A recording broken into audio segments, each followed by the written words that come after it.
Buenas noches, amigos. Gracias por participar en una videoconferencia más que organiza Desarrollo Global.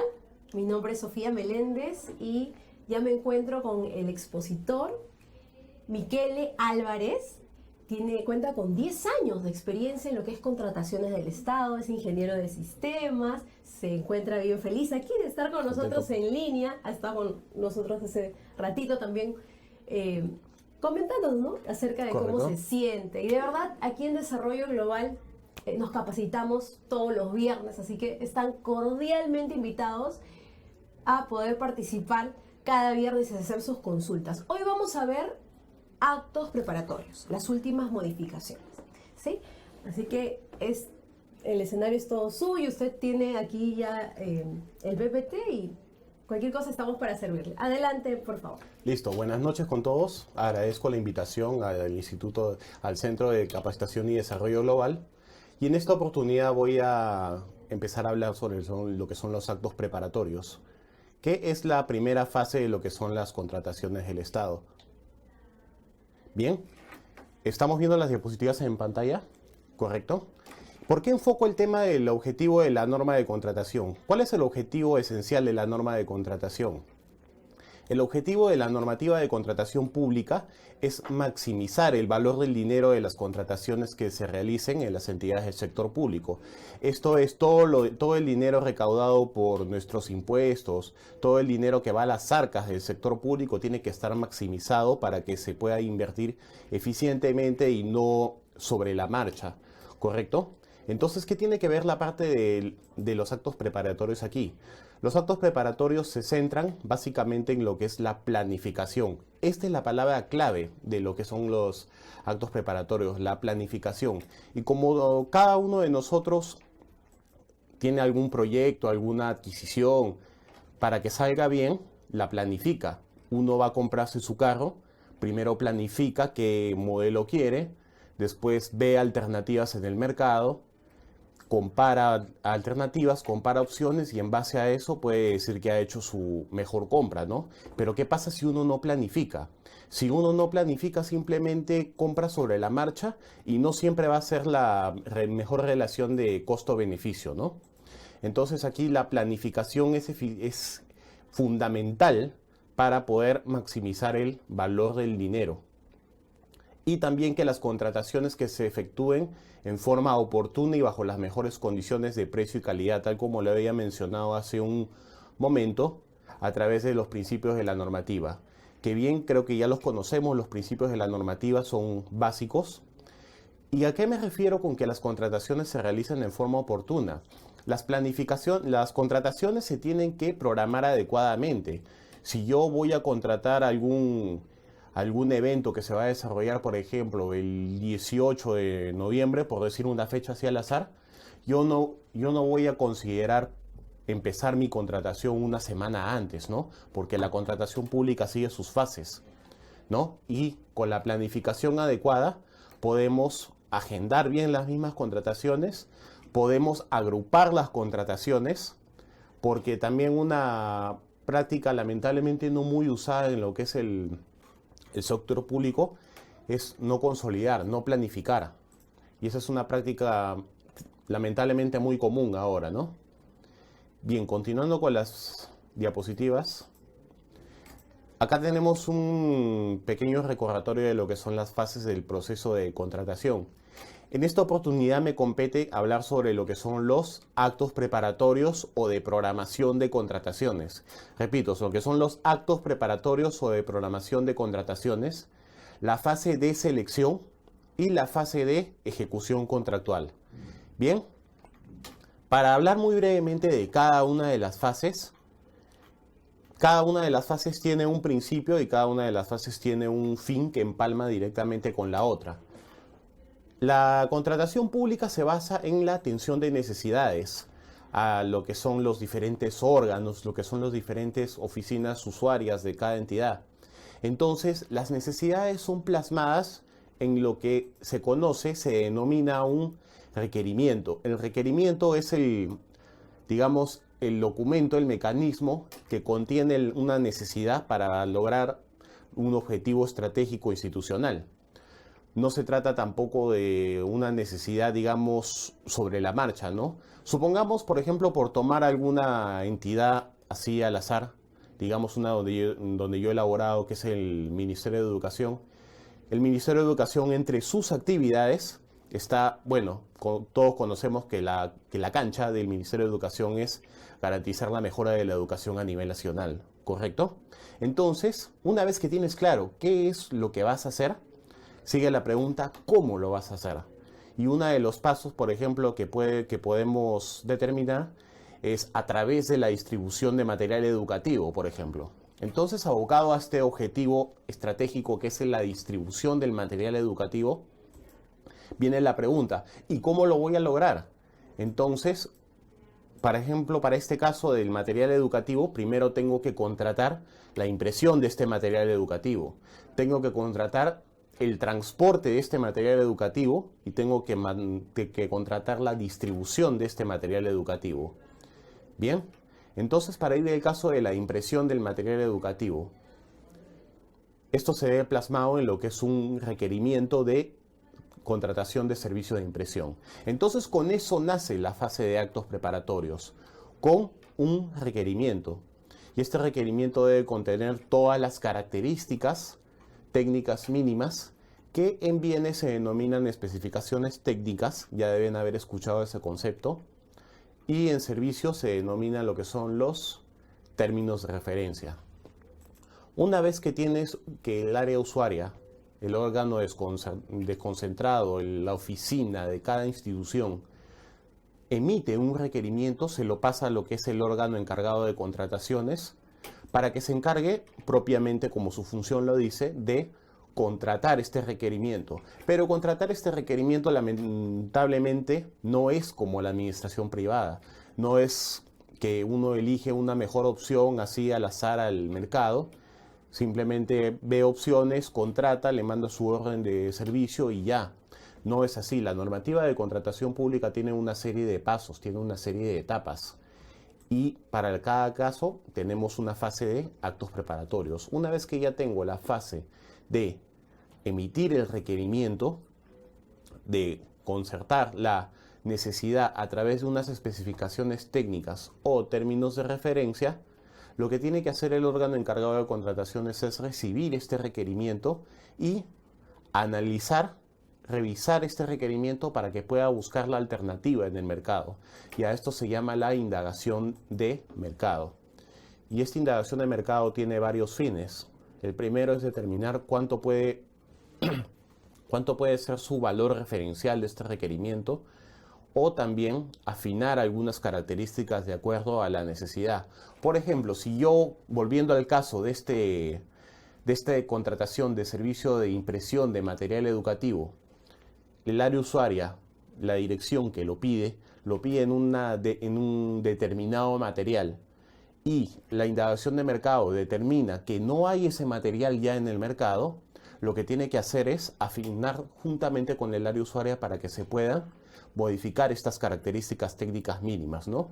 En otras palabras, vamos junto con lo que es el mercado para poder afinar de acuerdo a la realidad del mercado. Porque muchas veces el área usuaria no conoce la existencia de las condiciones básicas del mercado, ¿no? Una vez que están afinadas estas características, lo que tiene que hacer es determinar un valor referencial. Antes, con la normativa que estaba vigente hasta el año pasado, se denominaba valor estimado. Este es un concepto importante que tenemos que ver en el marco de las modificaciones de la nueva normativa. Ahora el valor es referencial nuevamente. Ojo, haciendo un paréntesis sobre esto, es importante considerar que los cambios en la normativa de contratación pública han realizado una modificación a la normativa. No la han derogado. La normativa sigue vigente, pero ha sufrido modificaciones. No es el caso de lo que ha pasado con lo que estaba vigente hasta el 2015, que era el decreto legislativo 1017. Esta norma ha sido derogada por la ley 30225. En este caso, los cambios en la normativa han incluido lo que es una modificación. Bien, para no salirnos mucho del tema, estábamos en la parte de que una vez que estábamos afinando las características técnicas mínimas, lo que tiene que hacer el órgano encargado de contrataciones, que en algunas oficinas se denomina logística, se puede denominar oficina de abastecimiento o hasta departamento de economía, pero el fin es el mismo, que es llevar a cabo lo que son las contrataciones de la entidad. Bien, con lo que hace, con las características técnicas mínimas afinadas, lo que hace es hacer la indagación de mercado para poder determinar el valor referencial. Esta parte la voy a explicar con más detalle a medida que va pasando la exposición, pero simplemente es como para que nos demos una idea, grosso modo, de cómo es esta fase, ¿no? Así como cuando hacemos un paralelo, cuando hacemos una adquisición propiamente dicha, cuando voy a comprar un vehículo, primero veo opciones del mercado, primero veo si lo que yo quiero está en el mercado, después veo cuánto cuesta y después lo más importante, si tengo la plata para comprarlo. En caso de la normativa de contratación pública, se llama tramitar lo que es la certificación o respaldo presupuestal para el siguiente año, de acuerdo a cuánto se vaya a ejecutar, que se llama respaldo presupuestal y se puede subdividir en certificación o previsión presupuestal. Bien, y una vez que ya tenemos esta documentación, que la lista completa la voy a pasar en otra diapositiva, que viene después, viene lo que es la aprobación del expediente de contratación. ¿Correcto? ¿Me siguen hasta ahí? ¿No hay ninguna pregunta hasta el momento? Sí, al parecer, profesor, no tenemos alguna pregunta por aquí. Perfecto. Por ahora, pero ya saben que en cualquier momento pueden hacer sus consultas, que con gusto Miquel le va a contestar. Correcto. Lo que he hecho es hacer una visión a grandes rasgos de lo que es la fase de actos preparatorios o de programación. Pero la fase de programación no termina ahí, porque una vez que se tiene un expediente de contratación que contiene las actuaciones que se han hecho para determinar las características del mercado y cuánto cuesta nuestra compra, nuestra contratación, lo que se hace es pasarlo para elaborar las bases administrativas. ¿Y qué son las bases administrativas? Ya nos estamos acercando a la siguiente fase, que es la fase de selección. Pero las bases, la elaboración de las bases todavía es parte de los actos preparatorios. Ojo, porque algunos de los que ya nos siguen en línea, acá tengo que hacer el primer paréntesis, algunos de los que nos siguen en línea y que, bueno, trabajan en lo que es logística, trabajan en lo que es contrataciones o referente al tema, pueden tener la duda de que la fase de actos preparatorios concluye con la aprobación del expediente. No es así. La fase de actos preparatorios concluye con la convocatoria del procedimiento de selección. Y esto viene cuando las bases han sido elaboradas. Incluso el comité, que es el que se encarga de elaborar las bases, puede afinar características técnicas a las mismas. Mejor dicho, el comité puede hacer alguna precisión en caso de que alguna característica necesite ser modificada, pero una vez que ya esté convocado el comité no tiene incidencia en esta modificación de características. Bien, y una vez que se establece el cronograma y que el comité se establece, se procede a convocar. En virtud del principio de transparencia, el procedimiento de selección en él se hace, donde el procedimiento ya pasa a ser público, a vista de cualquiera que tenga conexión a internet y pueda entrar al portal de lo que es él, se hace. Porque hasta el momento, desde la parte del requerimiento hasta la parte de la convocatoria, todas las actuaciones que hemos estado llevando a cabo han sido internas de la entidad. Una vez que empieza la fase de selección ya es, digamos, pública. O sea, empieza con la convocatoria, donde cualquier persona, cualquier participante, cualquiera que se registre en el procedimiento de selección tiene acceso a lo que son las bases y los documentos que se han llevado a cabo para convocar este procedimiento. Claro que sí. Por ejemplo, Elder Roger nos pregunta, ¿no? ¿Cuánto es el tiempo que tardan para convocar un proceso de selección? ¿No? A ver si... Hola Elder, ¿qué tal? Buenas noches. Mira, en realidad el tiempo es variable, ¿no? Debería haber un tiempo ideal y muchas veces los órganos de control nos fiscalizan en eso. Pero tenemos que tener en cuenta varios aspectos. Tenemos que tener en cuenta qué tan fácil es buscar una pluralidad de postores, porque la ley exige que en los requerimientos haya una pluralidad de postores. No puedo centralizar mi requerimiento en que yo quiero contratar directamente con este proveedor. No. El fin es la atención de la necesidad, no la contratación con un proveedor. Es el trabajo del área de logística, del órgano encargado de contrataciones, decidir las mejores contrataciones de compra, la mayor pluralidad de postores posible. Y bueno, eso es lo que toma tiempo, básicamente. ¿Hasta cuántos postores podrían haber? ¿O Si hubieran 1000 postores, ¿ah, sí? Claro, claro que nunca va a haber ese caso, ¿no? En la práctica, más o menos, para tener un...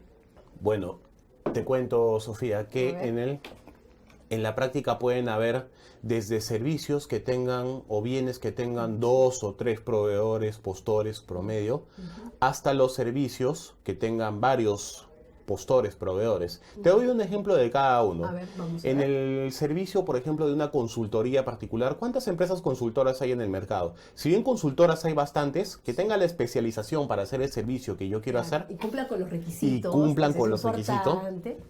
y cumplan con los requisitos y se pueda ajustar a las características técnicas Correcto. que se necesitan, pueden haber ¿cuántas? 2 o 3. Bien, pero si vamos a un servicio más general, ¿ya? Como es la impresión de material publicitario, como es la impresión de polos, ¿cuántos impresores, cuántos Sí. que se dedican al tema? Hay cualquier cantidad, ¿no? Claro que sí. Entonces ahí podemos tener hasta 10, 12, 15, 20 registrados en un procedimiento de selección, ¿no?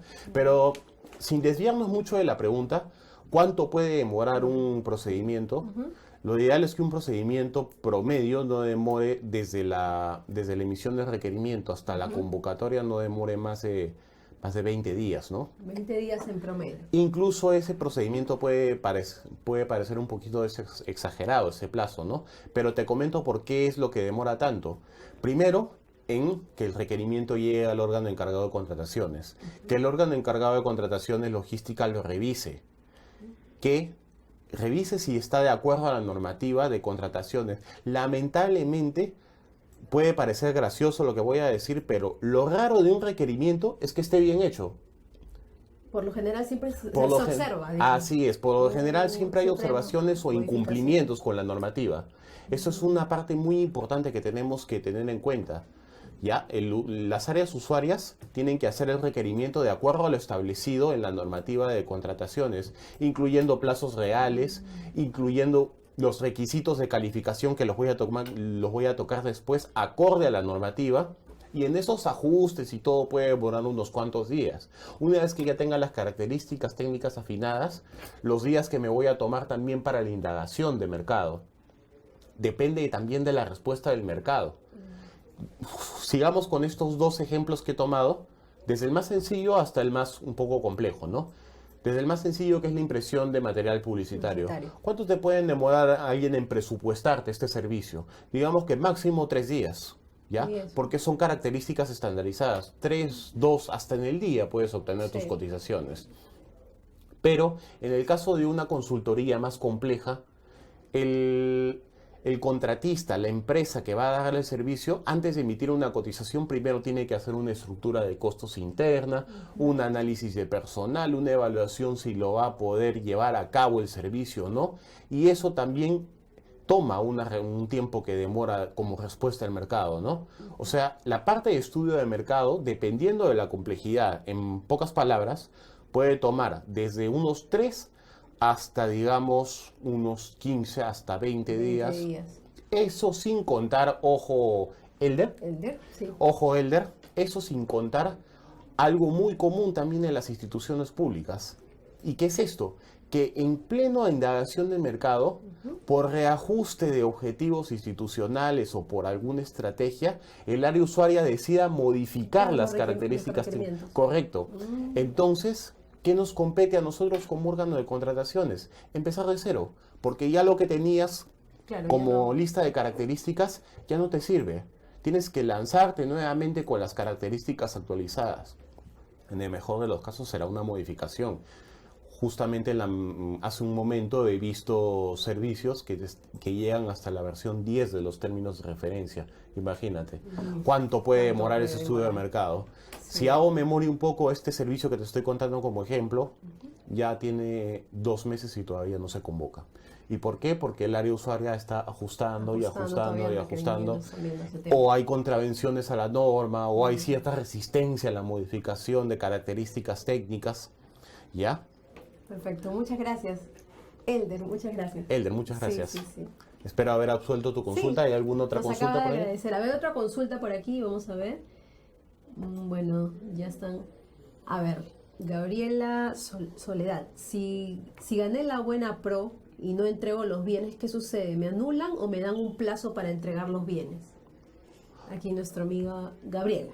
Ok, Gabriela, creo que ya nos estamos saltando Sí. un poco entre la fase de selección y Sí. la fase de ejecución Vamos contractual. por partes en todo Pero caso. vamos por partes en Sí. todo caso. Creo que te Sí. puedo resolver rápidamente la consulta. Sí.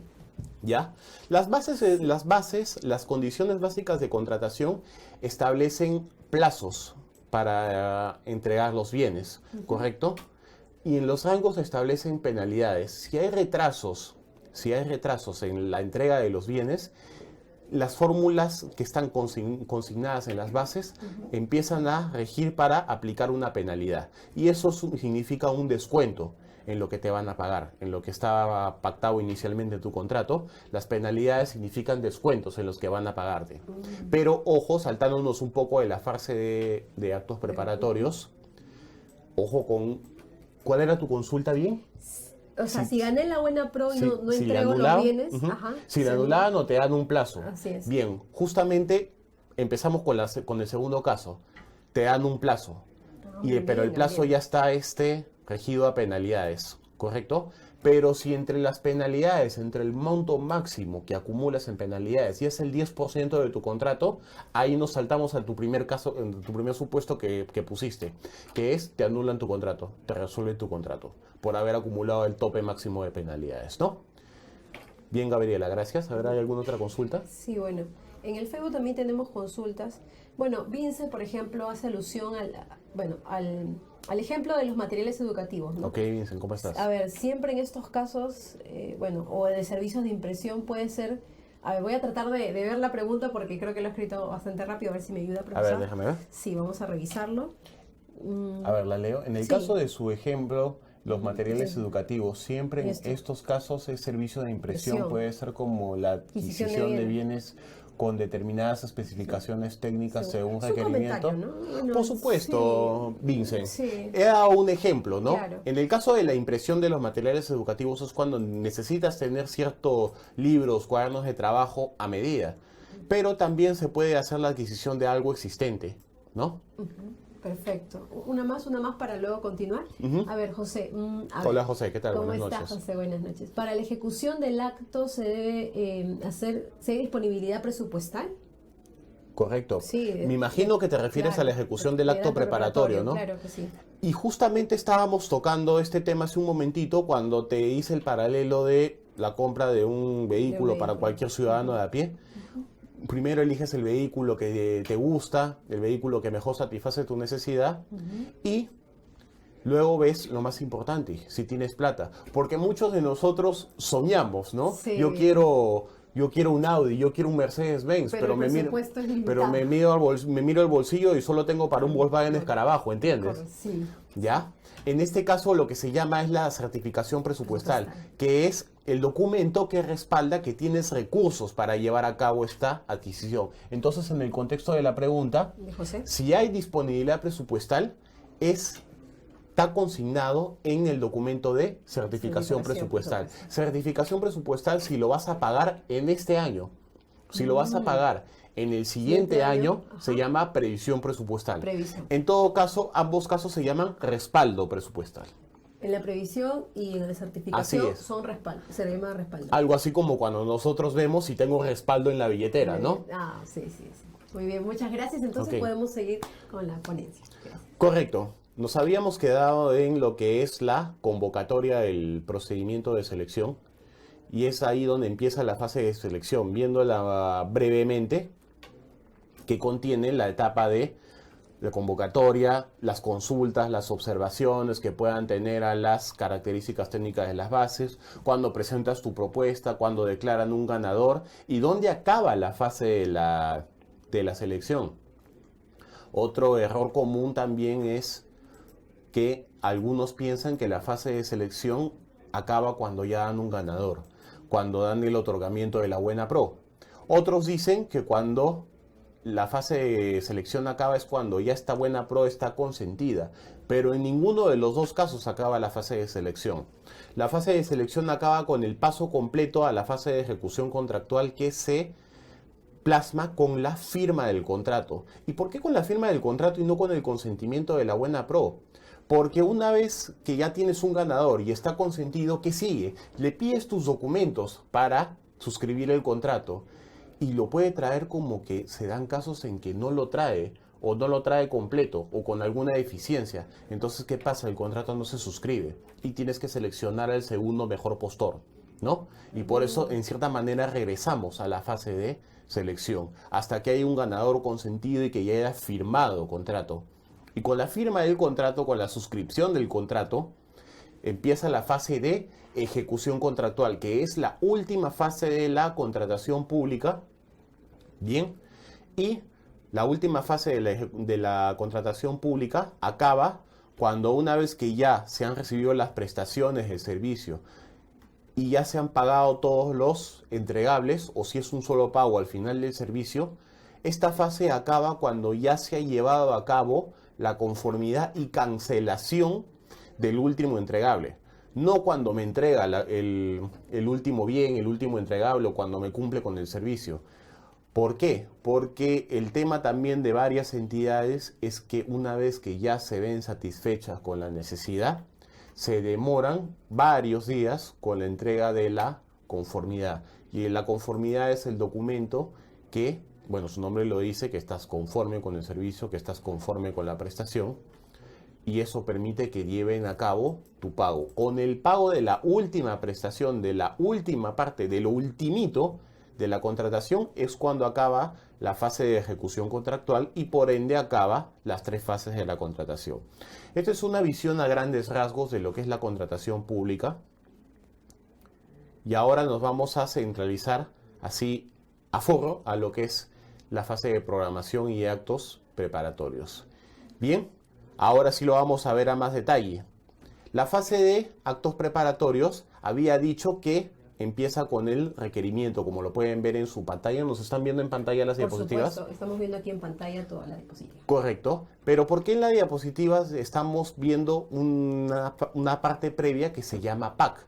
El PAC es el Plan Anual de Contrataciones. El Plan Anual de Contrataciones es el instrumento de gestión que contiene todas las contrataciones que se van a llevar a cabo en la entidad en un determinado ejercicio.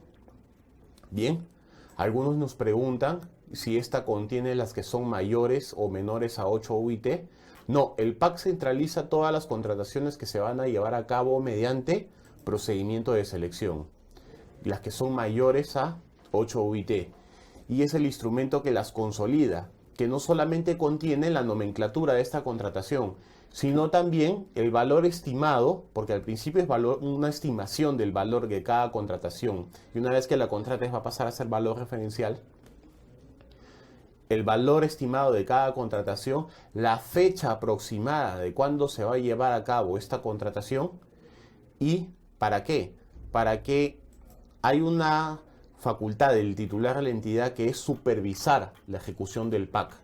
Y la supervisión de la ejecución del PAC implica directamente si las contrataciones se están llevando a cabo de acuerdo a las fechas programadas. Bien, en virtud a lo que está en el Plan Anual de Contrataciones, en el PAC, yo empiezo como área usuaria a emitir mis requerimientos. Como ya lo había indicado, el requerimiento es el documento que plasma mi necesidad. ¿Ok? El requerimiento es el documento que plasma la necesidad, que contiene mis especificaciones técnicas, que contiene mis términos de referencia, según sea el caso.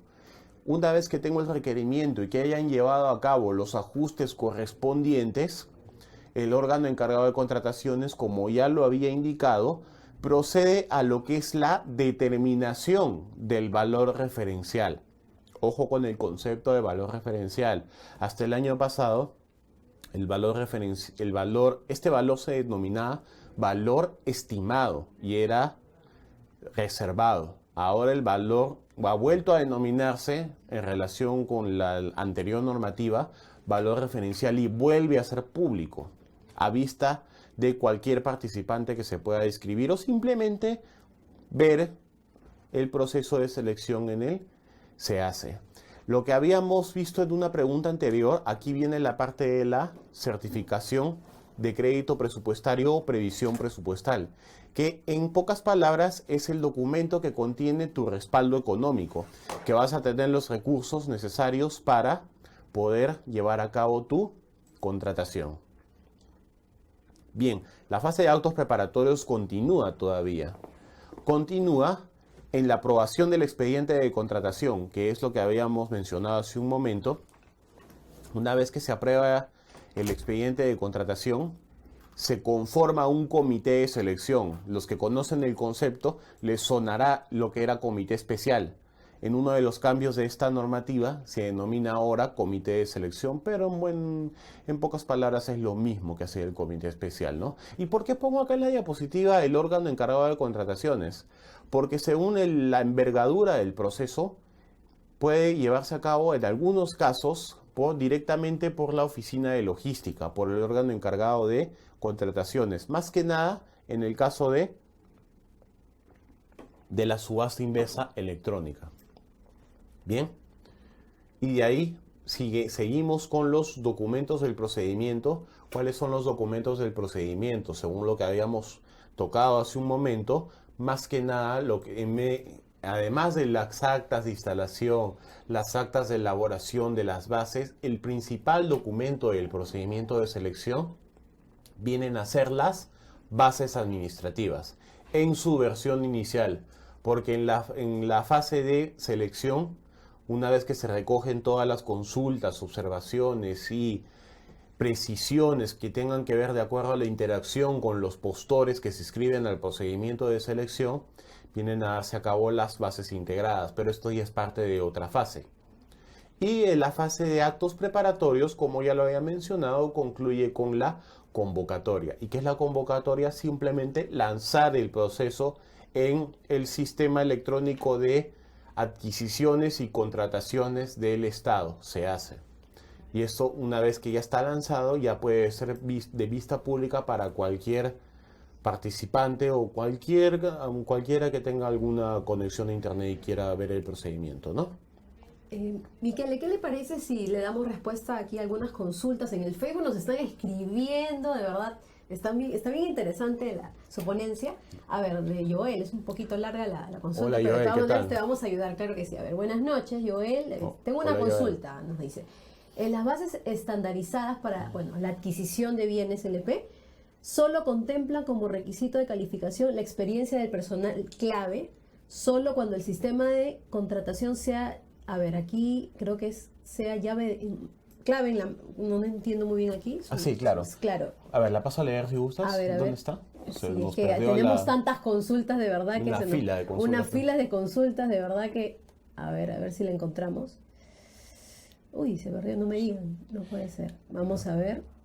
Yo la pude leer a grosso modo la Sí. consulta y nos estás consultando si el requisito de calificación, que es el personal clave, solo Claro. se contempla cuando es llave en mano. Correcto. Es verdad. ¿Y por qué se contempla solo cuando es llave en mano? Bueno, la contratación pública tiene varios temas y si se me escapa alguno me disculpan, pero es que no se puede abarcar todo en una hora. Sí, Pero bien. sí. En primer lugar, para todos los que nos están escuchando y no Sí. se pierdan un poquito con lo que estamos hablando. Se fue la pregunta. Se fue, ¿no? Sí. No te preocupes. La vamos a ver. La modalidad llave en mano que se aplica es una modalidad de contratación que se aplica solo en bienes. ¿Y qué quiere decir?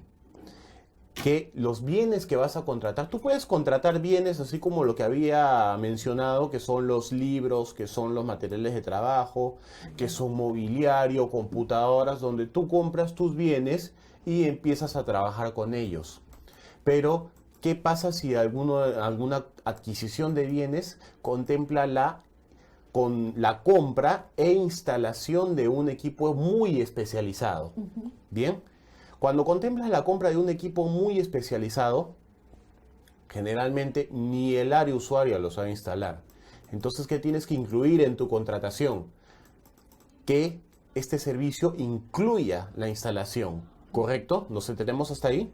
Sí. Entonces, cuando incluye la instalación ya se llama modalidad llave en mano. Ojo con eso, modalidad de llave en mano es cuando el bien que estás comprando, el bien no aplica en servicios, el bien que estás comprando incluye la instalación del mismo. Entonces ahí vamos a la par con tu consulta. ¿Por qué es el único que incluye el personal clave? Pues porque es el único que precisamente va a necesitar un personal que te lo instale. ¿Ya? En el caso de una compra que no sea llave en mano, simplemente lo que tienes que contemplar es tu entrega en almacén y no necesitas un personal que tenga que tener alguna certificación o algún grado académico. Sino por el caso de algunos equipos especializados, tampoco vas a pedir que cualquiera te instale esos equipos, ¿no? Tiene que ser algún, digamos, un ingeniero con tantos grados de experiencia en instalación de maquinaria similar, ¿ya? Y por esto es que solamente los bienes que sean con la modalidad, con la especificación de llave en mano, sean los que incluyan este requisito de calificación que es experiencia del personal clave. Y esa experiencia del personal clave no es otra que sino la experiencia del personal que te va a llevar a cabo en la instalación del equipo, ¿correcto? Sí, muchas gracias, profesor. Okay. Henry, bueno, nos hace otra consulta, ¿no? Hola, Henry, dice, buenas noches. ¿qué tal? Buenas noches. ¿Hasta qué monto en soles se considera una compra directa? Henry se conecta. ¿Desde qué parte, Henry? Muy bien. Ojo con la terminología, Sí. Henry, A ver, porque se lo ayudamos. porque la terminología, las denominaciones en la nueva contratación pública, en la nueva normativa, nos dice que la contratación directa es lo que antes llamábamos comúnmente exoneración. Ahora se denomina contratación directa. La exoneración ahora es contratación directa. La exoneración, Ya. bueno, varios cambios de la normativa ha sido cambiarle el nombre Básicamente. y eso está generando confusión en algunos, ¿no? Pero qué bueno Pero- que lo aclaremos ahora, ¿no? Correcto, pero sé exactamente a qué te refieres. Te refieres a lo que es compra directa, lo que son las contrataciones menores a 8 UIT. ¿Ya? Y ahora, ¿cuánto está la unidad impositiva tributaria? 4.050 soles. Viene a ser algo de 32.500 soles, si mis cálculos no me están fallando ahorita. Hasta ese monto es lo que está la compra directa. Porque si te referías a contratación directa, lo que te referías a lo que era exoneración, eso ya depende de la necesidad, ¿no?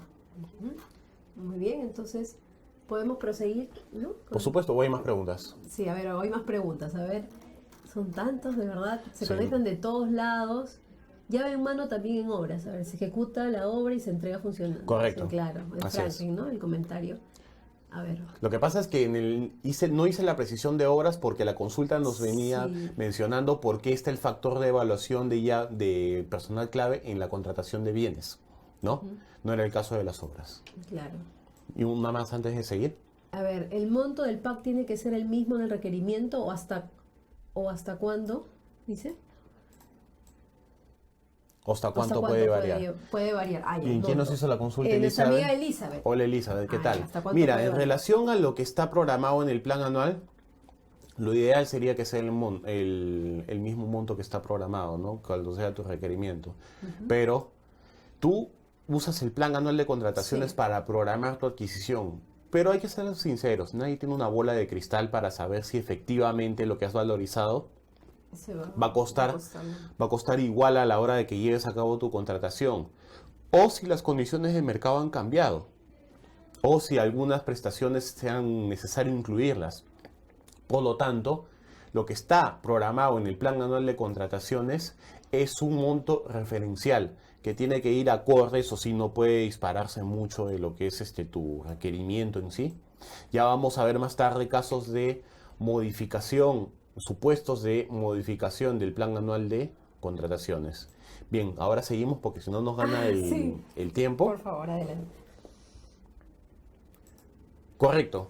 Justamente hablando del PAC, el PAC como instrumento de gestión logística contiene estas características. En primer lugar, que es integral. ¿Por qué integral? Porque integra todas las contrataciones que se van a llevar a cabo en un determinado ejercicio. Ahora, que la prestación del servicio sea para varios ejercicios es otro tema, pero el momento que se va a llevar a cabo la contratación es cuando está contemplado en el PAC, ¿no? El PAC integra las contrataciones que se van a llevar a cabo en un determinado ejercicio. Es público, porque cualquiera de nosotros también no solamente puede ver los procedimientos de selección en lo que se hace, sino que se hace publica los planes anuales de las entidades. ¿Y para qué los publica? Para que también las empresas que oferten sus bienes, que oferten servicios, también puedan ir planificando cuál va a ser tu entidad, tu público objetivo para que le puedas dar tu servicio o vender tus bienes, ¿no? Es formal porque sigue etapas, sigue mecanismos, sigue aprobaciones, sigue una serie de pasos estrictos, ¿no? No es que en un papel anote mis contrataciones y yo tengo mi PAC. No, tiene que seguir una aprobación previa. ¿Y cuáles son las finalidades del plan anual? En primer lugar, programar. Esto está de acuerdo con lo que había mencionado al principio de esta sesión, que es la característica más importante de la planificación, que es programar adecuadamente.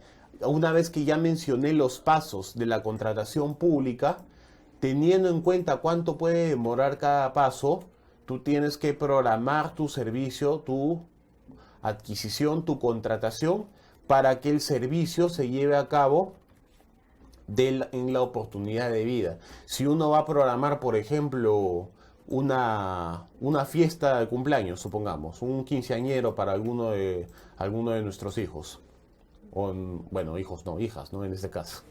Si alguien va a programar alguna fiesta de 15 años, ¿ya?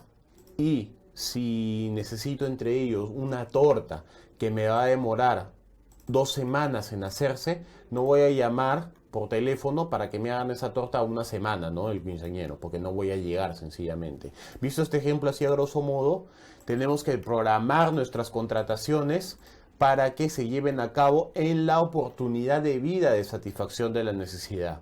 ¿Correcto?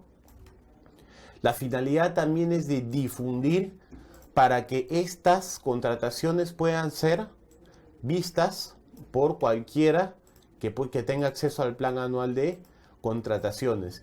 Y la finalidad de evaluar viene de la mano con lo que había mencionado al principio de la sesión, en los primeros instantes de la sesión, que era que no solamente el plan anual contenía, obviamente, un correlativo, la denominación del proceso y más o menos cuánto cuesta aproximadamente, sino también cuándo tengo programado, en qué mes tengo programado convocarlo. ¿Para qué? Para que si supongamos que tengo la contratación, la adquisición de vehículos en el mes de junio, según mi plan anual de contrataciones.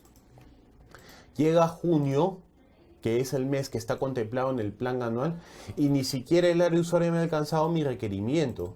Entonces va a ser imposible convocarlo en el mes de junio, y ahí las acciones de control toman medidas y te preguntan, ¿no? ¿Por qué no has llevado a cabo? Y ahí ya se determina la responsabilidad, si es que el estudio de mercado se demoró demasiado o simplemente si el área usuaria demoró en darnos su requerimiento, ¿no? Bien, esta es una serie de pasos rápidos que acá vamos a ver cómo se elabora el PAC. El primero es que las áreas usuarias deben programar en el cuadro de necesidades sus requerimientos sobre la base del proyecto del POI. Vamos en reversa. El POI es el instrumento de gestión que contiene tus objetivos estratégicos institucionales. ¿Cuáles son las actividades que vas a llevar a cabo en un ejercicio? Y se llama Plan Operativo Institucional. Correcto. Entonces, sobre la base del proyecto del POI, sobre la base de la definición de tus actividades que vas a llevar a cabo, es que inicialmente elaboras un cuadro de necesidades con contrataciones que vayan de acuerdo al POI, y eso es para evaluar si efectivamente estás cumpliendo tu objetivo institucional, ¿no? Este cuadro de necesidades viene a ser el instrumento que lleva a cabo la elaboración del PREPAC, o lo que se conoce como PIA, Presupuesto Inicial de Apertura. Sobre el presupuesto inicial de apertura, una vez que ya se hacen los ajustes finales, ya se tiene la versión inicial del plan anual de contrataciones. ¿Y qué tenemos que adjuntar acá? Esta es una modificación importante que está llevada a cabo de acuerdo y en relación a la norma anterior, adjuntando las especificaciones técnicas de bienes y términos de referencia de servicios. Porque hasta más o menos el periodo 2015 lo que hacían las áreas usuarias alcanzaban tus necesidades, pero simplemente con el nombre. ¿Y cómo va a ser tu necesidad? Ya se nos ocurriría en el camino. Pero ahora no. La normativa te obliga a que a la hora de que alcances tus necesidades, para elaborar el proyecto de cuadro de necesidades, tienes que acompañarla con las especificaciones técnicas de bienes y términos de referencia de servicios, o en el caso de obras, la descripción general de los proyectos a ejecutarse. Bien, ¿para qué hago todo esto? Porque supongamos que una oficina me pide llantas, otra también me pide la misma llanta, otra también me pide la misma llanta. Yo no le voy a estar comprando llantas por cada requerimiento, porque esto está configurado como fraccionamiento. Lo que tenemos que hacer como instrumento eficiente de gestión es consolidar esta necesidad para que se pueda llevar a cabo una sola contratación que vaya a alimentar a todas las oficinas usuarias.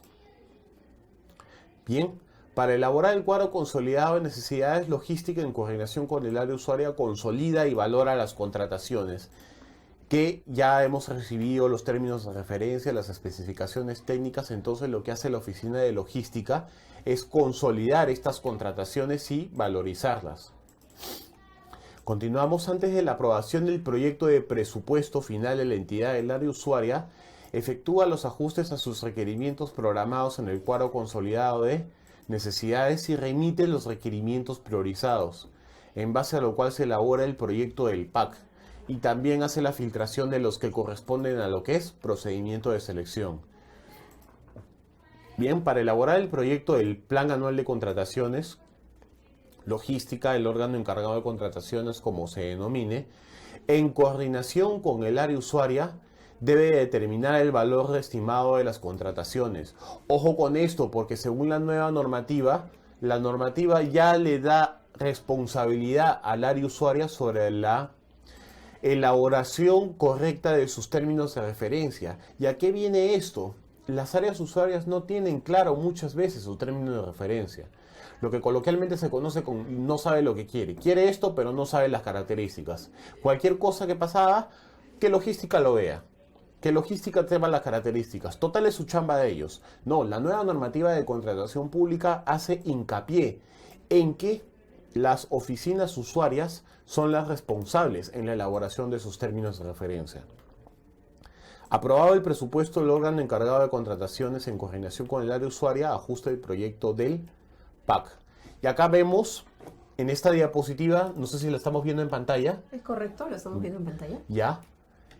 Las fases para la elaboración del PAC. La primera fase es la definición del requerimiento, como se había mencionado, y la elaboración del cuadro de necesidades, para posteriormente consolidar y valorizar las mismas, ajustar los requerimientos y elaborar el cuadro consolidado de necesidades según el proyecto de presupuesto. Y esta es la elaboración del proyecto del PAC, que esto va de la mano con la elaboración del PIA, presupuesto inicial de apertura.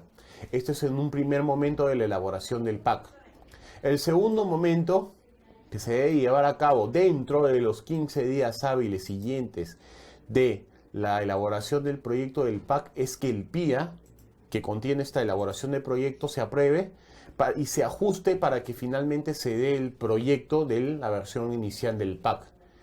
Y una vez que se tenga esta versión inicial del PAC, ajustarla y aprobarla para su promulgación. Y este momento debe tomar máximo 15 días hábiles desde el primer momento. El tercer momento empalma directamente con el segundo, que es la difusión del plan anual de contrataciones dentro de los 5 días hábiles de aprobado. Una vez ajustado el proyecto del plan anual, hay 15 días para lo mismo, y una vez que ya esté aprobado, se tienen 5 días hábiles para su publicación. Modificación del PAC. Este es un apartado muy importante. El PAC debe ser actualizado con las exclusiones o inclusiones de las nuevas contrataciones que se hayan efectuado en dicho periodo. Antes de que alguien me pregunte, ¿y cuántas veces se debe modificar el plan anual de contrataciones? No hay una normativa, la normativa no establece cuántas veces se debe modificar el plan anual de contrataciones. Sin embargo, la idea tampoco es que se esté modificando a cada rato, ¿no? Para lo cual tenemos que seguir el tema de planificación adecuada. Lo ideal, una entidad organizada, es que haga una modificación del plan anual de contrataciones, ¿cuánto? Una vez al mes.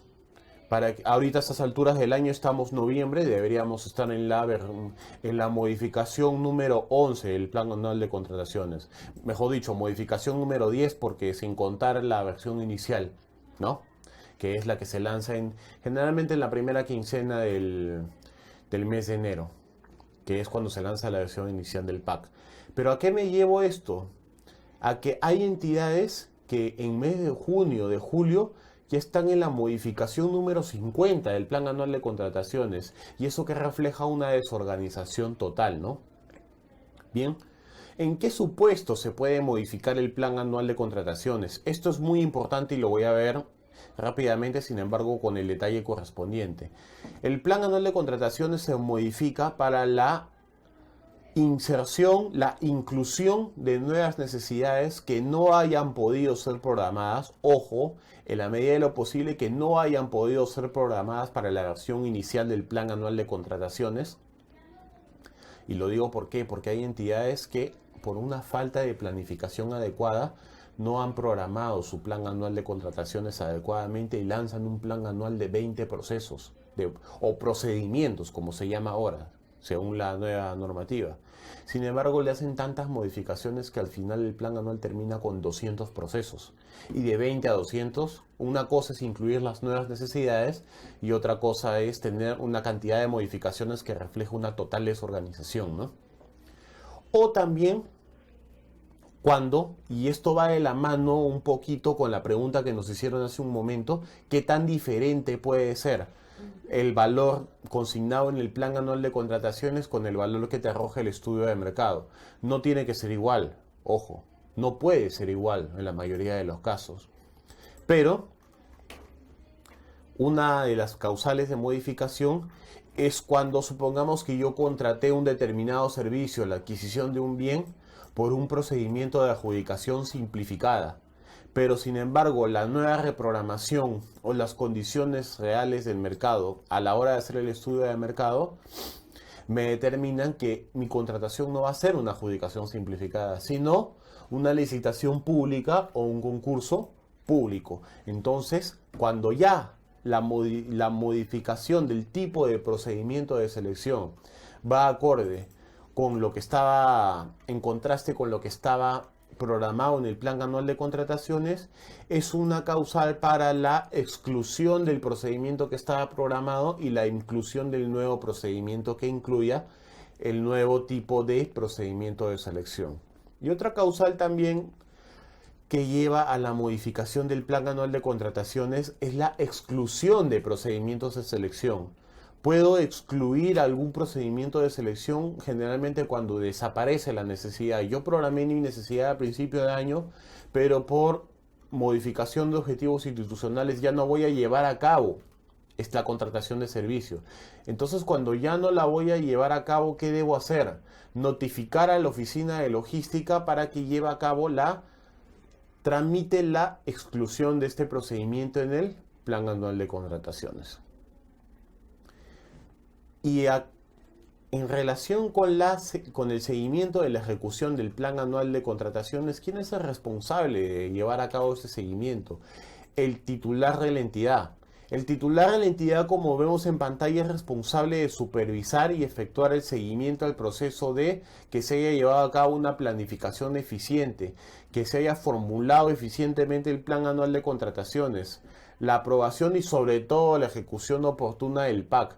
Que si yo algo lo programo para el mes de junio, de julio, que los procedimientos se lleven a cabo y se convoquen de acuerdo a lo programado. Y también el titular de la entidad podrá adoptar medidas correctivas para alcanzar objetivos y metas del plan operativo institucional. Y también dispone del deslinde de las responsabilidades respectivas en caso no haya salido algo tal como se había programado, ¿no? Bien, habíamos hablado del expediente de contratación, pero no se había entrado mucho a detalle de lo que es el expediente de contratación en sí. ¿Qué es el expediente de contratación? Es el conjunto de documentos en el que aparecen todas las actuaciones referidas a una determinada contratación, desde que nace la necesidad, desde el requerimiento, desde la decisión de adquirir o contratar, hasta la culminación del contrato. ¿Quién es el que lleva la custodia? Porque esta es una pregunta hasta de examen, puede ser.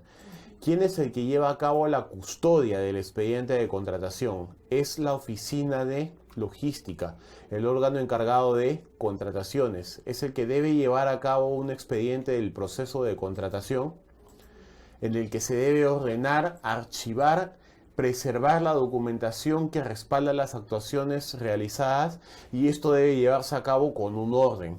Disponer de un ambiente físico especial para la custodia de los expedientes de contratación.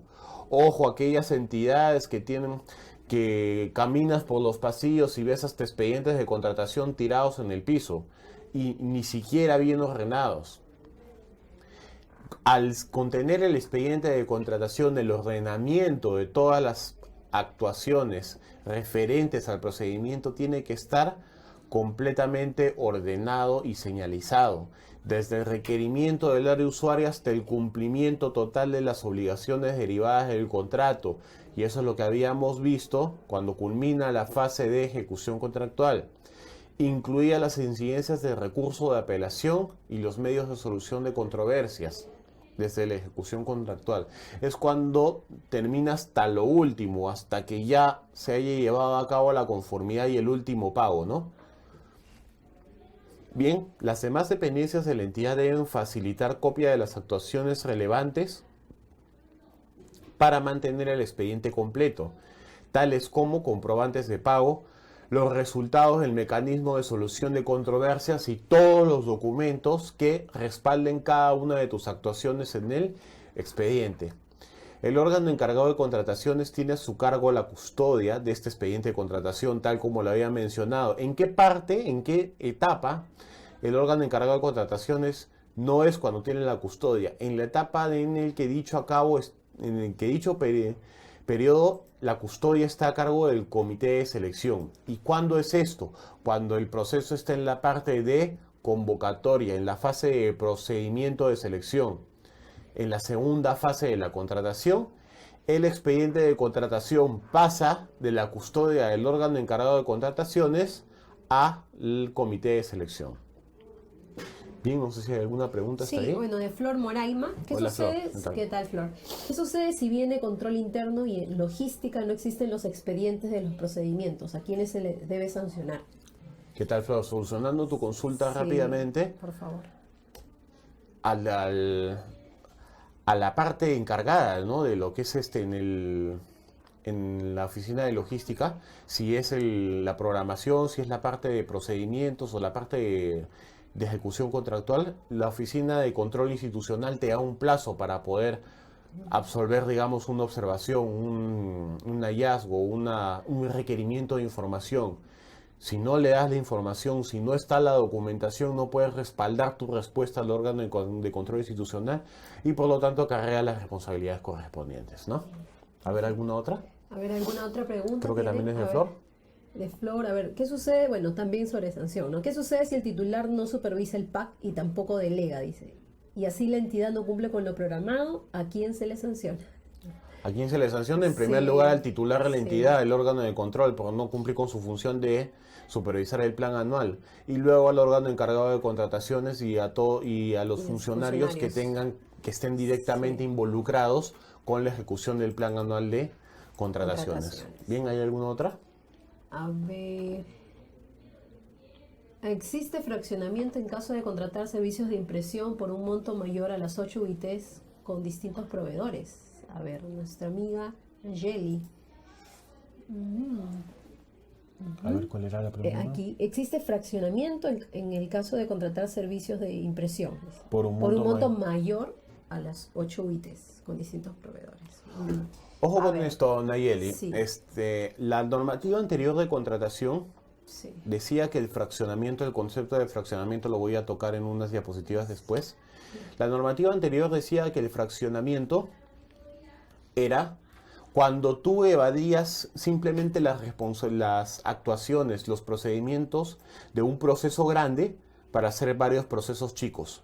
O sea, acá estamos hablando de lo que son mayores a 8 UIT, ¿correcto? Sí, si tengo varias impresiones por adjudicación simplificada, según la normativa anterior, lo que era partir una adjudicación simplificada en varias adjudicaciones simplificadas pequeñas no estaba configurado con el fraccionamiento. Ahora la normativa contempla que sí, ¿ya? Lo que persigue la normativa es que se lleve a cabo una consolidación en la medida de lo posible también, porque hay distintos tipos de impresiones, distintos tipos de material educativo, pero si yo voy a llevar a cabo una impresión de un material educativo y una impresión de un material educativo muy similar un breve tiempo después o por otra oficina usuaria, y si estamos configurando fraccionamiento, ¿no? Ahora les voy a dar otro ejemplo de fraccionamiento que más o menos tuve con una entidad con que trabajé. El servicio de fotocopiado. Con que tengas una contratación de servicio de fotocopiado con suministro de papel y operario, ese servicio de fotocopiado que te llevan la fotocopiadora a la oficina y tienes un operario que te saca las copias necesarias, ¿no? Teníamos una contratación del servicio para una oficina usuaria y la misma contratación del servicio para otra oficina usuaria. Le estaban pidiendo como dos requerimientos diferentes. ¿Cómo nos dimos cuenta incluso que era lo mismo? Porque la oficina usuaria 2 le pidió los términos de referencia a la oficina usuaria 1 para hacerlo igualito. Sí. Obviamente es lo mismo. Entonces lo que se hizo el órgano encargado de contrataciones es consolidarlo en un solo servicio. Claro que hubo queja y media de que me voy a retrasar, que tengo que esperar a que él mande bien su requerimiento, pero es lo que establece la normativa de contratación, ¿no? Que las contrataciones deben ser consolidadas y eficientes, ¿no? ¿Hay alguna más antes de pasar a lo siguiente? Sí, a ver, ¿alguna consulta más? A ver. De pronto podemos responderle a Elizabeth, a ver. Hola, Elizabeth. El reglamento dice que vial y sancionamiento no puede ser a suma alzada. Dice, hay sanción si se lanza a suma alzada diciendo que es en zona urbana. Bueno, no es tanto consulta, tendrías que precisar en qué parte. Sí, por favor, porque Elizabeth, sería bueno sería bueno que precisen las consultas, ¿no? Yo sé que algunos comentan por ahí, claro, pero eso me parece que es una precisión, sí, más que nada. Más que precisión. Unita más antes de irnos al contenido del expediente. A ver, o creo que mejor nos vamos al contenido del expediente para poder avanzar. Mejor. Bien, tenemos lo que es el contenido del expediente de contratación. Había mencionado que el expediente de contratación en la parte de actos preparatorios, ojo, acá me estoy abocando a lo que es la fase de actos preparatorios, tenía básicamente el requerimiento, las especificaciones, el estudio de mercado, la certificación y la aprobación del expediente de contratación. Esos 5 contenidos tiene que tener básicamente el expediente de contratación. Pero ¿por qué en su pantalla están viendo varios? Porque hay varianza en cuanto a casos, ¿no? Sí o sí, como lo pueden ver en pantalla, el requerimiento. Documento que aprueba el proceso de estandarización de corresponder. ¿Por qué digo de corresponder? Porque el proceso de estandarización se refiere a cuando mi necesidad exige que tenga que comprar una marca determinada. Hago un paréntesis, la normativa de contratación indica que yo no puedo hacer ninguna referencia a marcas, ¿ya? Porque tiene que haber una pluralidad de marcas, así como que de postores. Sin embargo, cuando yo ya tengo mi plataforma en una marca determinada, o el caso más común, cuando necesito consumibles de una marca en especial, si yo tengo impresora Epson en mi entidad, yo no le voy a meter un consumible HP, ¿no? Si es necesario comprar una marca determinada, se aprueba un proceso de estandarización. El informe técnico de evaluación de software conforme a la normativa de la materia cuando corresponda. Bien así como había un paso previo de lo que era la estandarización en el caso de que yo decida comprar software, la ley me implica que tiene que haber un informe técnico previo de evaluación de software.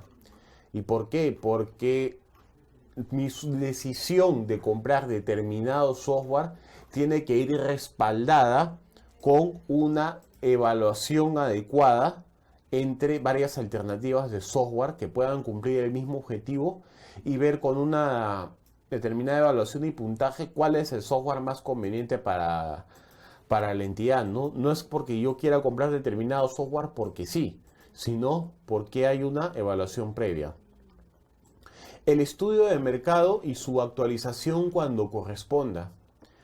Actualización, había mencionado que en cualquier momento el área usuaria puede hacer una modificación de las especificaciones técnicas, de los términos de referencia. Entonces ahí procede una actualización, volver a empezar con el estudio de mercado. El resumen ejecutivo es el resumen que contiene todas las actuaciones que se han llevado a cabo para determinar el estudio de mercado. Valor referencial según corresponda, que es uno de los objetivos de llevar a cabo el estudio de mercado. La certificación de crédito presupuestal o previsión presupuestal, lo que había mencionado, es tu respaldo, ¿no? Sustento de la modalidad de contratación, así como opción de proceso por paquete, lote y tramo. Si vas a comprar en llave en mano o no corresponde, si tu sistema de contratación es a suma alzada o precios unitarios, a una definición rápida. Suma alzada corresponde al sistema de contratación cuando tú conoces las cantidades de lo que vas a llevar a cabo, de lo que vas a comprar. Yo quiero 20 sillas, yo quiero 50 vasos, por mencionar ejemplos sencillos, o quiero 100 cámaras fotográficas profesionales. Ya tienes clara tu cantidad. Y ese es el sistema de contratación a suma alzada. Entonces cualquiera puede decir, ¿cómo yo voy a comprar sin saber cuánto es lo que quiero? No es cuánto es lo que quieres, sino efectivamente cuánto vas a pagar. Y los casos más comunes, por ejemplo, son el servicio de fotocopiado. Tú puedes programar una cantidad de fotocopias que vas a sacar al año, pero en realidad ¿sabes cuántas fotocopias exactamente vas a sacar? No, entonces trabajas en base a un aproximado y se trabaja por la prestación efectivamente ejecutada. Servicio de mensajería. Tú no sabes cuántas cartas, cuántas comunicaciones vas a repartir en lo que es en el ejercicio del año. Entonces ahí entra el sistema de contratación de precios unitarios. La fórmula de reajuste que va en el caso de lo que es la subasta inversa. La de declaratoria de viabilidad y verificación de viabilidad cuando esta última corresponda a un proceso de un proyecto de inversión pública. En el caso de obras contratadas bajo la modalidad llave en mano, que cuenten con componentes, equipamiento, las especificaciones técnicas de los equipos requeridos, como ya se había mencionado, y cualquier otra documentación que pueda respaldar estas actuaciones. Esto es un resumen, lo que ven en pantalla, es un resumen de cómo se lleva a cabo y lo que ya había comentado. El acto preparatorio nace con tu requerimiento del área usuaria previa programación en el plan anual de contrataciones, obviamente. En la atención de la necesidad del requerimiento está a cargo del órgano encargado de contrataciones que realiza el estudio de posibilidades que ofrece el mercado. ¿Y para qué es el estudio de mercado? Ese documento tan auditable, ese documento que le encanta ver al órgano de control institucional. Para determinar el valor referencial, sí, pero también para determinar las condiciones del mercado. Por eso se llama estudio de mercado. No solamente miras lo que es tu valor referencial, sino que haya pluralidad de postores, que los bienes existan, tu sistema de contratación, factores que puedan incidir en el proceso de selección, etc. Después sigue, obviamente, la determinación del valor referencial y esto sirve para determinar el tipo de procedimiento de selección. Dándole un poco más de énfasis a lo que es el estudio de las posibilidades que ofrece el mercado, ¿cuál es el objetivo del mismo? Determinar el valor referencial, la pluralidad de potenciales postores y marcas, como lo que había mencionado. ¿Qué significa la pluralidad de potenciales postores y marcas? La ley establece que tiene que haber, que la contratación no puede ir dirigida a un solo proveedor, salvo que sea una contratación directa por causal de proveedor único. Tu servicio, tu bien que vas a comprar o contratar, tiene que tener una pluralidad de postores y marcas. ¿Para qué? Para garantizar el principio de la ley de contrataciones. Todos los actos de la contratación van amarrados con los principios. En este caso, ¿qué principio es el que se garantiza? El de la libre concurrencia y competencia, y el principio de equidad, que es el que puedan participar en iguales condiciones, ¿no? Posibilidad de distribuir la buena pro. Es cuando no aplica que un solo contratista pueda distribuir la totalidad de los bienes. Entonces, en todo caso, lo que aplica acá es una repartición. Un porcentaje lo distribuye tal proveedor, otro porcentaje lo distribuye tal proveedor, etc. Obtener información relevante para establecer los factores de evaluación. Este es un aspecto muy importante. ¿Por qué? Porque generalmente en el caso de entrega, por ejemplo, de un bien, centralizas un plazo de entrega, que son 50 días calendario. Sin embargo, una información que puede ser relevante para tus factores de evaluación es ponerle puntaje, asignar puntaje a quien te lo entrega en menos plazo, o quien ofrece mejoras sobre las condiciones del contrato inicialmente establecidas, ¿no? Que estos factores de evaluación después van a ser recogidos en lo que son las bases administrativas y otros aspectos necesarios que tengan incidencia en la contratación. Bien, había mencionado lo que es fraccionamiento. La mística del fraccionamiento es partir una contratación grande en varias contrataciones pequeñas. Antes se definía exclusivamente como las actuaciones que llevabas a cabo para evitar las formalidades de un proceso más grande. Ahora simplemente es partir una contratación en contrataciones más pequeñas. Y la ley establece que queda prohibido fraccionar la contratación de bienes, servicios y obras con la finalidad de evitar el tipo de procedimiento de selección que corresponda según la necesidad anual. Incluye también ahora de dividir la contratación a través de la realización de 2 o más procedimientos de selección. Ojo, por más que corresponda al mismo procedimiento de selección, que esto quede bien claro, de evadir la aplicación de la ley y su reglamento para dar lugar a contrataciones iguales o inferiores a 8 OIT, porque la mala práctica que tienen algunas oficinas usuarias es esperar a que logística lleve a cabo la contratación consolidada, y ellos dicen, pero no me quiero esperar hasta que salga el proceso, que se adjudique y todo, mejor que se convoque y después yo lo voy a pedir como que me surgió la necesidad imprevista, ¿no? Que tan imprevista no es tampoco, ¿no? O cualquier mecanismo para evadir el cumplimiento de los tratados o compromisos internacionales o de la normativa de contratación. Sin embargo, ¿en qué casos no estamos configurando fraccionamiento? No configuramos fraccionamiento cuando se contraten bienes o servicios idénticos a los contratados anteriormente durante el mismo ejercicio fiscal, debido a que en su oportunidad no se contaba con los recursos disponibles suficientes para realizar la contratación completa. Esto es muy importante, porque si bien la normativa de contratación pública indica que las contrataciones en la medida de lo posible deben ser programadas y consolidadas adecuadamente, la certificación presupuestal indica que cada partida, que cada oficina usuaria tenga una meta y por lo tanto tenga plata en ellos. ¿Qué pasa si el presupuesto te indica que a ese momento no tienes plata para participar en el consolidado, para llevar a cabo tu contratación?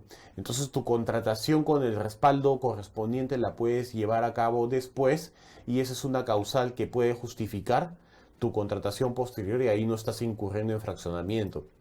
Surge una necesidad imprevisible adicional a la programada. Sin embargo, bajo este concepto de necesidad imprevisible es en el que se escudan muchas oficinas usuarias, ¿no? Pero ¿qué pasa, por ejemplo, si yo compro material de seguridad, supongamos, para tener en mi stock de almacén para cualquier contingencia, y sin embargo viene un desastre natural y hace que tu material de seguridad, tu stock de seguridad, digamos, lo pierdas o te sea insuficiente. Eso ya es una necesidad impredecible porque nadie puede prevenir esto, ¿no? Y la contratación a través de los catálogos electrónicos de acuerdo a marco. Los catálogos electrónicos de acuerdo a marco es la modalidad especial que lleva a cabo la contratación de bienes o servicios comunes, más que nada bienes, que tengan fichas técnicas estandarizadas, y como está en la plataforma especial del SEACE, donde ya los precios están colgados, donde ya los proveedores están preseleccionados, la ley te faculta que tú lo puedas comprar cuantas veces sea necesario, ¿no? Bien, para hacer una consolidación de la idea de requerimiento, reiteramos lo que habíamos mencionado, que el requerimiento es mera responsabilidad del área usuaria. Ojo, lo establece la normativa de contratación actual. Las especificaciones técnicas, los términos de referencia o el expediente técnico según corresponda tienen que acompañar al requerimiento que plasma tu necesidad. Estas especificaciones técnicas, términos de referencia tienen que ser concisos y tienen que estar de acuerdo a la normativa de contratación pública, ¿no? Contiene la descripción de las características y o requisitos funcionales relevantes para cumplir la finalidad pública de la contratación. Todo lo que se necesite tiene que estar plasmado en las características técnicas, porque después surge algún vacío, algún vicio, ¿y qué es lo que hace la oficina usuaria? Es lo que me compró logística. A ver, por ver algún ejemplo, estoy viendo una cámara profesional ahorita, ¿ya? Tiene determinada resolución, tiene determinada medida, capacidad de lente, nivel de zoom, pero no tiene, ¿cómo se llama esta pantalla extraíble que va de acuerdo a las cámaras digitales? Bueno, esta pantalla que es donde puedes ver la imagen aparte del lente, ¿no? Hay algunas cámaras que tienen o no. Sin embargo, la característica no está incluida de acuerdo en sus especificaciones técnicas. Entonces el proveedor obviamente te va a dar su opción más barata, pero que le pueda cumplir con todo lo que tú le estás poniendo, ¿ya? Y te da unas cámaras sin esta pantalla. Tú no la pusiste en tu especificación. Pero ¿qué es lo que dice el usuario? Yo quería con pantalla. ¿Qué es lo que corresponde? Tienes que recibir nomás, porque tú no lo plasmaste. Es responsabilidad como área usuaria no haber consignado la característica técnica mínima. Las especificaciones técnicas, términos de referencia o expediente técnico deben formularse de manera objetiva y precisa, como lo había mencionado. Buscar acceso en condiciones de igualdad en el proceso de contratación, y esto tiene que garantizar la pluralidad de proveedores que se puedan presentar, así como la pluralidad de marcas. No centralizar el requerimiento a una determinada marca. Bien.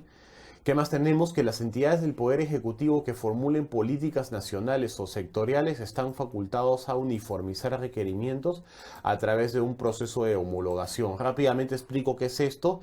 Es cuando las entidades que van a hacer alguna compra común, digamos, deciden emparejar características técnicas para llevar a cabo una consolidación de compra, ¿no? Teníamos antes, como les mencionaba, el concepto de valor estimado, ahora es el valor referencial, que aplica en bienes, en servicios, en consultoría de obras y en ejecución de obras. En otras palabras, en todo lo que sea necesario con la contratación pública. Bien, la certificación presupuestal es el respaldo que ya mencionaba, que con el que debe contarse para desde la convocatoria hasta la suscripción del contrato. Ojo, cuando la ejecución supere el año fiscal, además de tener la certificación presupuestal, tú tienes que tener asegurados los recursos para garantizar el pago de los mismos en el siguiente ejercicio fiscal. Y esto se le llama previsión presupuestal, como ya lo había explicado en un principio. Y en el caso de que la convocatoria, como un dato más, se realice el último trimestre de un año fiscal y el otorgamiento de la buena pro y suscripción del contrato, porque la fase de procesos tiene etapas, se realice en el siguiente año fiscal. La convocatoria empezó en diciembre y yo tengo la buena pro que la voy a dar en enero. Se debe contar con la constancia de la previsión de los recursos correspondientes al valor referencial. Bien, el sistema de contratación, como ya lo había mencionado, los sistemas de contratación más conocidos son la suma alzada, los precios unitarios o el esquema mixto. Los demás son de acuerdo a lo que son ciertos tipos de necesidades especiales, ¿no? Recapitulando rápidamente, la suma alzada es cuando ya tengo un monto fijo integral y por un determinado plazo. 5 cámaras, 20 computadoras, etc. Precios unitarios es monto según lo ejecutado. ¿A qué me refiero? A una contratación de un servicio global y que voy a ir pagando de acuerdo a la prestación efectivamente ejecutada. Esquema mixto de suma alzada y precios unitarios. Magnitud y cantidad no definida. Y en algunos casos hay magnitudes definidas. O sea, ¿en qué caso puede haber magnitudes definidas y no definidas en un mismo servicio? Estos generalmente se dan, por ejemplo, en unos casos de alojamiento y alimentación. ¿Bien? Cuando voy a contratar un evento de alojamiento y alimentación, tú sabes cuántos ambientes vas a pagar, cuántos ambientes voy a alquilar.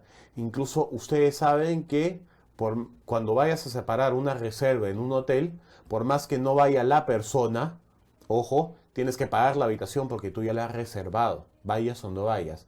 Pero sin embargo, si incluye el servicio de alimentación, ya se paga de acuerdo a prestación de servicio de porciones de alimento efectivamente ejecutadas.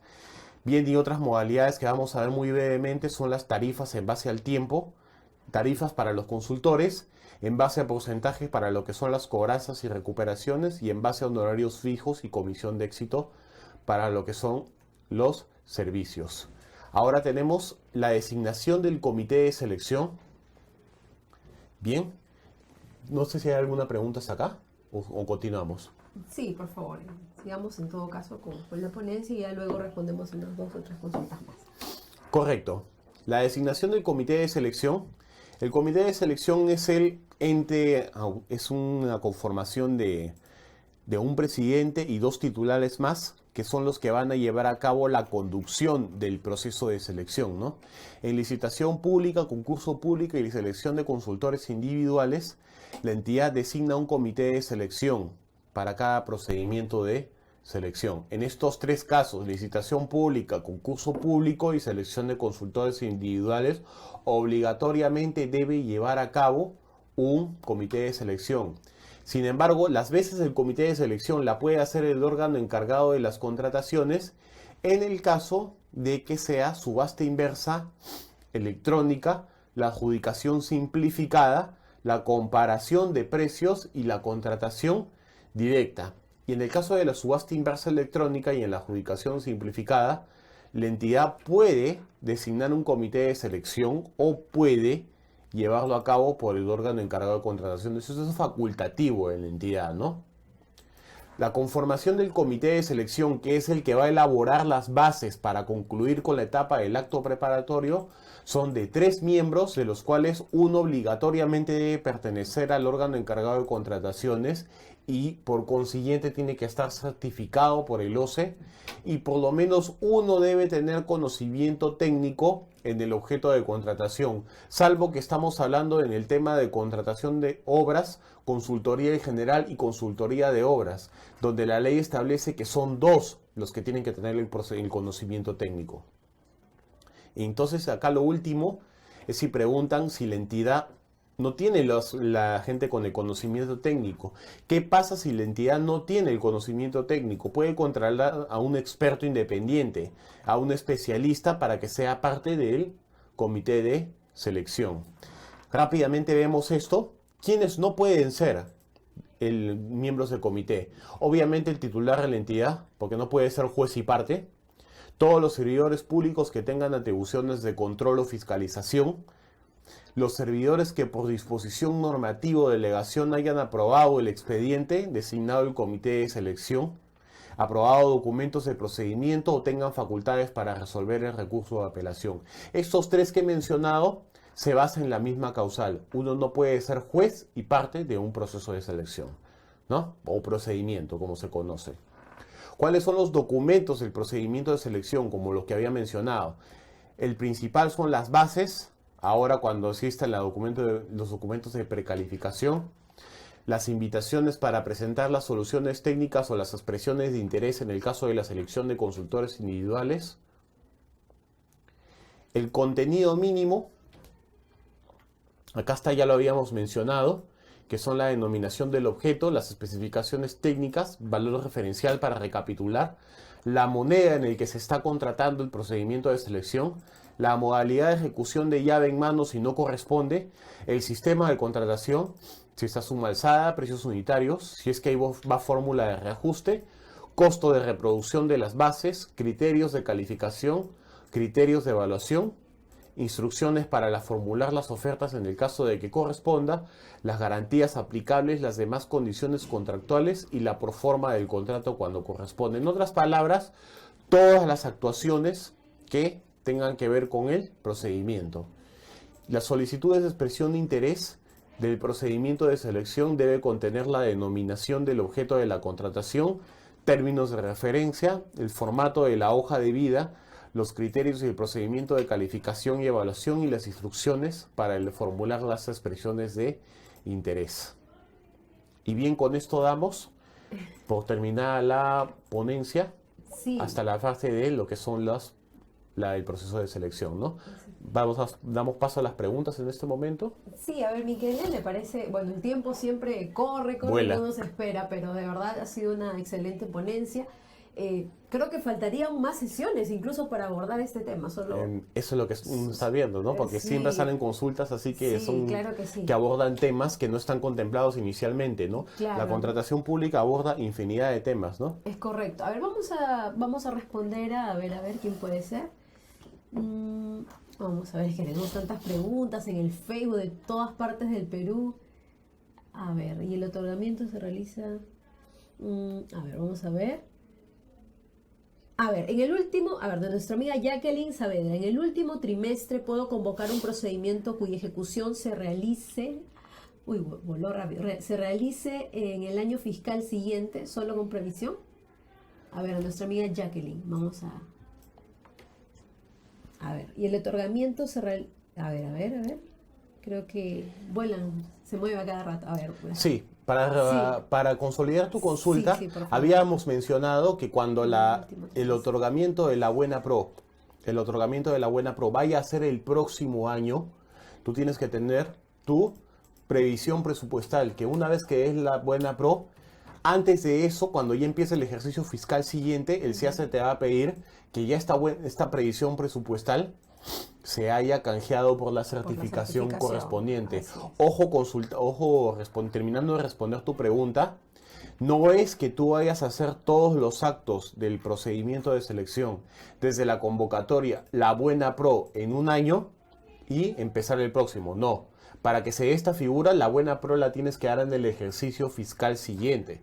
Si es que no se da, deberías postergar tu buena pro hasta que se dé en el ejercicio fiscal siguiente con tu previsión que después vas a canjear por certificación, ¿no? Claro, a ver, una consulta más de Mario. ¿Puede ser un funcionario del área de planeamiento y presupuesto integrante del comité de selección? ¿Eso es posible? Mira, visto en una forma concisa, sí, en realidad nada te lo impide, ¿ya? Pero la pregunta que te hago yo es, ¿qué tendría que ver este funcionario de planeamiento y presupuesto con la contratación que vayas a llevar a cabo?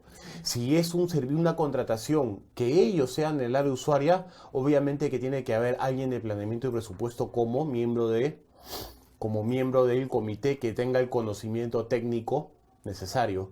Si no, este funcionario no debería tener ninguna incidencia en lo que es la fiscalización o la aprobación del expediente, ¿no? Porque como ya habíamos comentado, no puede ser juez y parte, ¿correcto?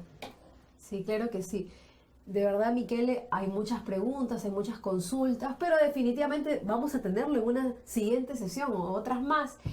Bueno, agradecerle. Segundo Manuel quiere enviarle un saludo, ¿no? Muy buena exposición, ingeniero. Gracias. Muchas gracias. ¿No? Muchas gracias por sus enseñanzas y muy interesante. A ver, vamos a ver el Facebook porque por ahí también nos han agradecido. Bueno, en realidad son varias consultas, de verdad. Y bueno, agradeciendo, ¿no? Agradeciendo su participación en esta noche. Definitivamente uno aprende escuchando, uno aprende estando atento a la exposición. Pero sobre todo haciendo preguntas. Así es. También, ¿no? Eso es Sobre todo importante. haciendo preguntas, y la manera más eficaz de aprender Sí. es en la práctica, ¿no? Y cuando Sí. ya veas en la práctica cómo puedes aplicar lo establecido en la normativa, ¿no? Porque trabajan, me imagino aquí, nuestros amigos funcionarios públicos, bueno, están en varias áreas, no son de varias áreas, me Así imagino de es. planeamiento, no sé, pues, de logística, entonces es importante las contrataciones del Estado, de todas maneras, correcto. tenerlo claro. Bueno, amigos, muchísimas gracias, de verdad, nuevamente, Miquel, muchas gracias por Gracias a su ti, participación en esta noche. Aún no hemos terminado, vamos a ir a una pausa y regresamos con el sorteo, con los 2 sorteos, por favor, nadie se mueva porque...